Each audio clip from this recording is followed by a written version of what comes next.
Hey guys, it's Matt. This is episode 4.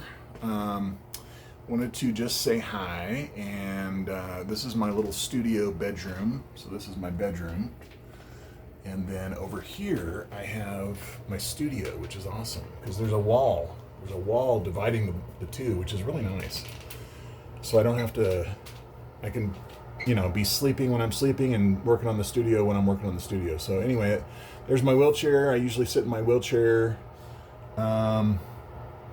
all the time when I'm in the house or I'm laying down. So those are my two spots. The wheelchair is really nice because it allows me to, it was built for me, so it's big. And I don't have to get up and down every time I want to switch locations. So I have my art studio right here, and then I've got my office over there, so I can kind of go in between them, which is kind of nice. So, and then I put my little panels of my artwork. I make memorial urns, as a lot of you know. So I can lay in bed and kind of see what kind of art I've done lately, which is kind of nice. So yeah, there you go. There's my little home studio. I'm gonna go ahead and lay down because I lay down a lot. And I kind of savor sitting up. Because again, I can only sit up for like 4 or 5 hours at a time. And actually, I find that pacing is really good. I've learned a lot about pacing, which is great. And meditation has really helped me too with the pacing. So I don't sit up for like 4 or 5 hours at a time because it's just too hard. My muscles are damaged. My multifidus, or whatever the hell they call it, your stabilizing muscles in your back of your spine are damaged from surgery, and they just don't support my spine. My spine's just all wacky. And I heard a really good example this week, which I'll share. And that was, I watched a video, and it was like, if you're holding a glass of water out, you're sitting there holding a glass of water out for like 5 or 10 minutes, it's not that big a deal. But if you hold a glass of water straight out with your hands straight out, and you hold it there for an hour or two, your muscles are going to start hurting. Well, pretty much that happens to me like, 15, 20 minutes after I'm sitting up, my muscles start to really hurt and they give out. So I'm just kind of sitting there slumped over, and it's weird. It's weird. So anyway, I kind of break every 15 to 30 minutes. And when I'm doing my art at night, especially when I'm tired from being up all day or whatever, trying to be up in the morning. So that helps. But anyway, I digress. So, this week I'm going to focus on, what am I going to focus on? Hey, I wish there was a good teleprompter or something I could use. But anyway, episode 4, when I realized my spine surgery wasn't working. So that's going to be the title of this video, when I realized my spine surgery wasn't working. So I had surgery. I expected to recover. Instead, I slowly realized something was wrong. I spent months trying to understand why, and eventually found answers, but not the ones I wanted. And I found myself, especially in the last couple of weeks, basically fighting for my autonomy. Basically just fighting to stay taking care of myself and not ending up in a home. It's crazy, man. I mean, it happens quick. Sometimes it happens quick. You're like, damn, I don't know if I can do this, but I can. And I'm right there on the edge where pretty much now I don't really drive that much. I drive around my 12 o'clock meeting. I go to AA, so I have my 12 o'clock meeting that I go to, and then I'll do maybe an errand afterwards, and that's it. And then I come home and I have to take medication and deal with the spasms and all that crap, and then come home and lay down for like 3, 4, 5 hours before I can actually get up and do art or do my next sitting thing. So yeah, so that's it. So let's see the questions. When did you first begin thinking something wasn't right? It was physical therapy for me. I don't know, it was about, I didn't know what the recovery was. I mean, I watched YouTube videos a little bit, but it really wasn't that informative. That's why I'm doing these. And so I was like, a lot of doctors trying to sell surgeries or people talking about pain or whatever. But what was I going to that say? Oh, physical therapy. So like, it was hard. It's just a big surgery. So you're like, well, okay, this is just recovery, and it takes a while to recover, and I'm going to be sore for a while. But after like the third or fourth month, I was at home, and then I started going to PT. And when I went to PT, they really worked on my mechanics, which is really great to make sure you're standing correctly and sitting correctly and all that stuff. But during the physical therapy, everything hurt. Everything hurt. Like every exercise was not happening. So there's one area in my back where I actually found out that I think is where a lot of my problems are happening, and it gets swollen, and it's right, on my lower back to the right, which is a good thing because I've identified, that's where a lot of the problems are coming from. So that's where I've had a lot of my pain originate from the beginning. And I told the physical therapist that. And about after 3 to 4 weeks of having pain and doing physical therapy, she's like, no, it's causing you more pain than good. So she sent me home. So at that point, I thought, yeah, there's something not right here, man. Something's not right from surgery, and I still don't know actually what that little spot is. That's my main goal in the next 3 4 months, or whatever, is to really investigate what and why that spot is inflamed and hurting and causes spasms and all that stuff. So at least I've got something to shoot for, which is good. But yeah, something happened in surgery that wasn't right with regards to that. So anyway, that was the first time I was like, yeah, something's wrong. And then I went home and did my thing, and I kept hurting myself. Like every couple days, I would turn wrong or whatever, pick something up light, but I still would hurt myself, and then it would take like 2 3 4 days to recover from that little injury, and that just kept happening every week. After 3 or 4 months, after I would just turn wrong or do something wrong, and I would hurt myself, and I'd have to recover. So I knew that wasn't really right. I didn't have a whole lot of people around me when I was going through surgery, so it was kind of by myself and the neighbor gal. I would go talk to her, but I was pretty much just walking every day and laying down and just kind of recouping. And then I was like, this is not good. I can't even sit up at my desk and do work. So I told my GP that, and my GP said, well, let me give you a wheelchair. So he wrote a prescription for a really good wheelchair that you saw. And it was really great, specially made for me, totally free. I totally recommend, if you need one, to get one. Have your GP write a prescription, then contact the government or whatever county in your state where you live. And most likely you can get a free one if your GP writes you a script for it. So and you can actually get a new one, I think, every 5 years or something like that, too, which is great. So I'm going to do that as well. But anyway, so I got the wheelchair, and I started using that, and knowing, again, that something wasn't really right. And then I went to a couple of doctors, and they're like, yeah, you're screwed up from surgery. You're going to be on full disability. So I got on full disability because I couldn't work. I was like, nah, this ain't going to happen. I can't work. And then... okay, so this is the emotional part. So I couldn't work.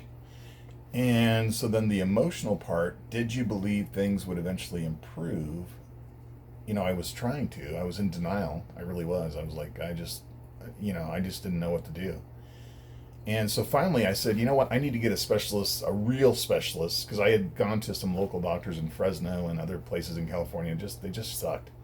Like the surgeon. I mean, it just wasn't good. So I ended up going to Stanford. I thought, you know what, I'm in California, I might as well go to either UCLA in LA or Stanford and get a real opinion on what the hell's going on. So I did. Took the 6-hour drive and, did all that thing. But I'm really glad that I did, because I met with a really good specialist and his PA, which she was good as well. And they explained basically and gave me the lowdown that, yeah, the doctor did it for the money, and it was too big of a surgery, because once a big surgery like a lumbar fusion with a 40% roughly fail rate, if you do that, you can't go below now and try something simple like a more less invasive type of surgery, which I totally recommend on this channel.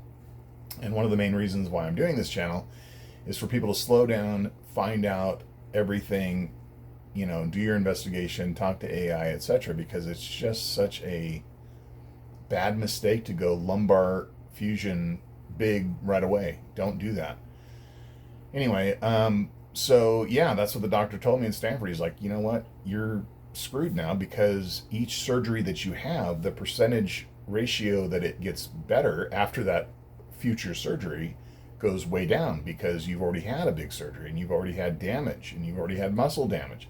So when they go in again to fix or revise the surgery, they're going to damage more muscles. So instead of 40% fail rate, I may have a 90% fail rate at this point. I don't know. So it gets more complicated, the more surgeries you have obviously. But anyway, so he recommended two surgeons because I was having to move because I couldn't work. So I had to get out of California and have a cheaper cost of living. So I told him, I said, I'm going to move to New Mexico. I was planning on moving to somewhere cheaper. And he said, okay, good. I've got a couple of friends in Colorado, surgeon friends, and he gave me their information. So that's what I'm going to do over the next weeks and months is I'm going to try to see both of these surgeons that he recommended I see. So that's my next plan. And now that I have a spot and more symptom awareness, now I can refine, hopefully, what the real cause is.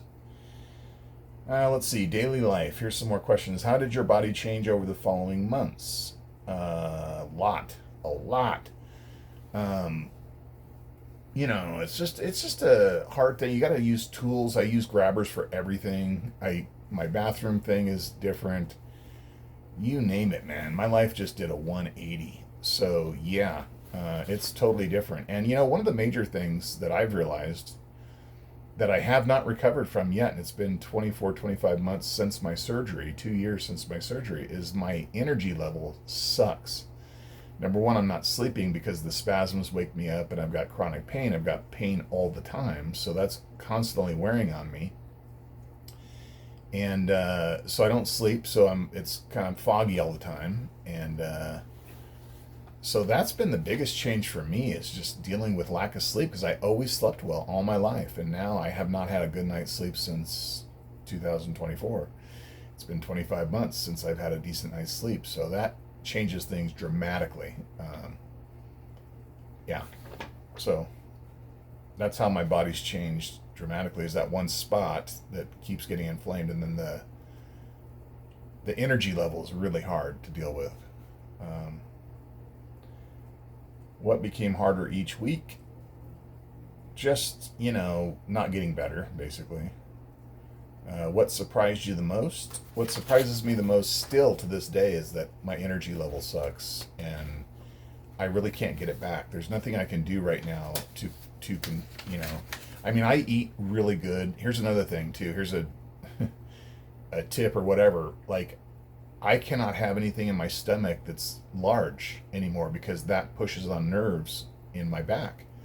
So, man, I've been and I don't do anything because I'm inactive. So I have changed my diet dramatically since the surgery. That's another physical thing that I've experienced, is that I've had to not eat like crap anymore, which is a good thing, actually. That is a good thing. But yeah, that is a huge change still. I drink 2 smoothies, so I try to get my nutrients in, and I do that in the morning and the evening, and then I only have one meal, a regular sized meal, during the day to give me energy and protein. So that's it. Other than that, I don't stuff myself anymore because it hurts. My spasms get worse and the pain gets worse. So my diet has completely changed. Which systems... Okay, so we're on systems now. Which symptoms kept getting worse? My energy. I kept injuring myself. When did the muscle spasms begin? I've always had muscle spasms, but I didn't know what they were. I had muscle spasms for the last 5 years. But I didn't know what they were. At night I would have problems, and I would have spasms, and I'd have to get up for 5, 10, 15, 20 minutes and stand up so that my muscles, the muscles that do activate, and I still do this today at some point. If the spasms don't stop, I have to get up out of bed, because of course the spasms start right when I'm going to bed, right when I'm relaxing. So that interrupts me. So then I got to stand up for 15, 20 minutes, get the muscles to contract so that they hold the nerves in a position where they're okay, and then go back to bed, try to go back to bed and pass out, and then the spasms wake me up again, because they start once I relax, then the spasms hit and they happen again. So I have to take medication constantly now, from 1 o'clock in the afternoon or 2 o'clock in the afternoon till 5 o'clock in the morning. That's pretty much when my spasms are active now. So I have to medicate from those times. So that's a big change as well, and something to manage. Muscle spasms suck because they rule your life. They really do. Like, you can't concentrate on anything. You can't sleep. You can't do anything. So you have to deal with the spasms, and that's taking heavy muscle relaxers or other things, which I'll go into later, whatever. But anyway, when did fatigue become a major issue? It has been a major issue since surgery. Like I said, I can't sleep. Major issue. So yeah, I expect that if it fails, that your energy is not going to be the same. You're not going to be able to work. I can't work. So yeah, it's just a total life changer. Mental side. So now they're going mental side. When did you realize this might be a long-term problem? I realized that when I went to Stanford and got the truth. The truth is that it's because he did such a big surgery, and my rates of improvement or revision are low, and I have adjacent segment disease, which I will cover on the next video. That's one of my main topics that I'll cover on the next video. But because below and above the surgery and the fusion, I'm having problems and degradation. And he told me it's just gonna degenerate. So my symptoms now are just gonna get worse. So, and that was the truth, and that is happening. My spine is actually collapsing on itself, and what they call slumping, which is not good. So yeah. And that creates a whole other list of mental issues, because then you're like, okay, I'm 55, I just turned 55. So what happens when I'm 65 or 50 or whatever next month when I can't take care of myself? What the hell happens then? So yeah, whatever. So there's a big mental side. And I started seeing a therapist, which is great. Another tip, I highly recommend that you start immediately gathering a team of people, mental, physical, spiritual, whatever. Anything that will help you, that you think will help you, do it. Get the support you need. Ask right up front, because you're going to need it. It's a serious deal. And you want to tackle it on all fronts so that you can learn how to live life the best you can. Did you ever question yourself? Yeah, I definitely question myself. I question myself all the time. There's a lot of mental catch-22s for sure that I'll probably be talking about in the future. Did people around you understand what was happening? There wasn't much people around me, so I didn't really have that. I had PT, I had the doctors, I had some people, and of course AI, which has been really great for me, but didn't have really people that were living with me and watching me. Confidence. When did you begin losing confidence in your recovery? It just gradually comes, and you try different things, and some things work, some things don't. But really, like I said, the truth that it is a failed back surgery, you kind of have to accept that and come to that and say, okay, what's the next step now? Now that I've accepted that this is a sickness, it's not going to get better, it's a disease, then you got to figure out what you have to do to learn how to live your best life. That's why I have a team now. Did you feel isolated? Yeah, you do. That's why I'm also doing these videos, to let people know that there's other people that are going through the same thing. That's huge. Discovering it was mechanical, finding patterns. When did you begin noticing patterns instead of random pain? That has been in the last, I would say, Probably 2 to 3 months. I have really been working on pain control and finding patterns in my daily routine. That's another thing that you're going to have if you do have this and you do have failed back surgery or whatever. Man, you got to iterate. You got to like try so many different things and just to see what works and document it. That really helps. Keeping a journal, I do that daily now of my pain and spasms and all that stuff so that I can kind of remind myself the next day in the morning when I'm fresh and I actually don't, I'm not on drugs. I can actually remind myself and look at myself and look at my goals and say, okay, this is what happened last night. Let's change it for today and do something different. So that's been really valuable actually. YouTube videos on pacing, on pain control, all that have been really useful and beneficial this last couple months.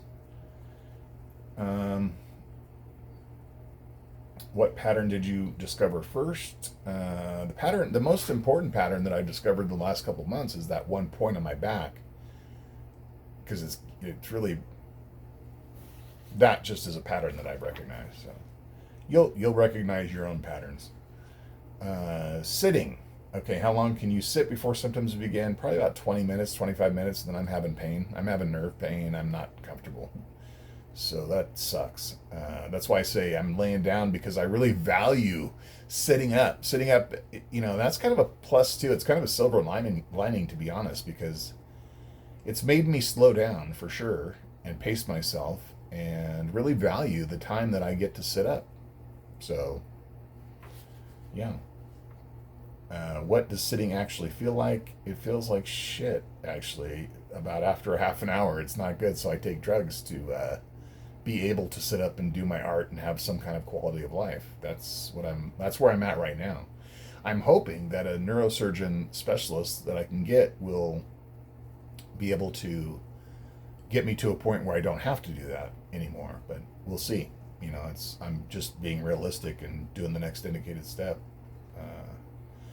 What happens if you ignore the pain? Oh yeah, I pay for it big time. Big time. So if I do something like, for example, this last week, I really value just walking my 2 blocks every day. I do that in the morning and at night if I'm able. But I just, carried like 2 extra bags of groceries and then that screwed me up for a whole week. Like a whole week I was in bed, couldn't walk. Couldn't walk my 2 blocks and my back kept giving out. It's been a rough last week. So yeah, it just sucks. You can't ignore it. You have to go with what your body's telling you, and you have to slow down enough to realize that and to know what your body's telling you. That's a trick, and that takes meditation. That takes skill. It's actually a skill, and it's kind of an athletic. I kind of gamified it and said, okay, I'm going to gamify this. And when I was talking to AI, it was like, we gamified it and said, okay, you're going to have to think of your energy as like a, bar, and you're going to have to like be an athlete basically of how long you can sit up for. Your priorities and goals change because of your body. So I don't know, that's what I'm doing. I'm just trying to do the best I can and be happy with what I have, which I have a lot. Like I said, I'm not paralyzed from the neck down, and I can still stand and I can still walk on a good day. So hey, things are good. Why does standing sometimes help? Because like I said, the muscles, if I stand up, they'll guard my spine, which is not good because, it's like that glass of water you're holding out for like an hour or two. My muscles get tired really quick. So, but it does kind of stop the spasms for a little while until you can pass out. But that whole routine gets real tiring too, and that's why I'm into more pain management now, because if you let the pain go, then it's not good, because then you're going down. Your whole productivity for the day, week, or whatever goes down, because then you're just trying to catch up from the pain. So that's another thing too. It's a balance, and it's a hard balance to learn. What positions are your worst? That's another thing, man. I can't even sleep with a blanket because, I can, but it's a pain in the ass because I have to use a pillow in between my knees. And I have to change positions I swear to God, like I have to change positions every 10 or 15 minutes. or if not sooner, because I'll start having spasms on one position or whatever. It starts hurting or, whatever. That's why I don't sleep too, because I've got to constantly change positions.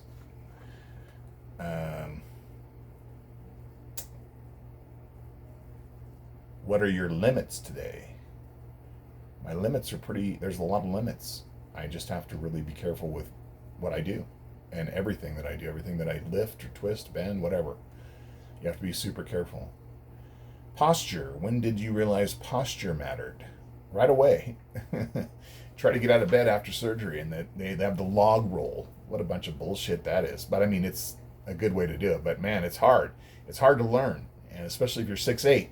It's not easy. So yeah, and then I learned in physical therapy how the mechanics of your body, weight, all that stuff plays into, how long I can sit up and do my art. So, that's a real incentive for me to learn and get the most out of being able to sit up for as long as I can.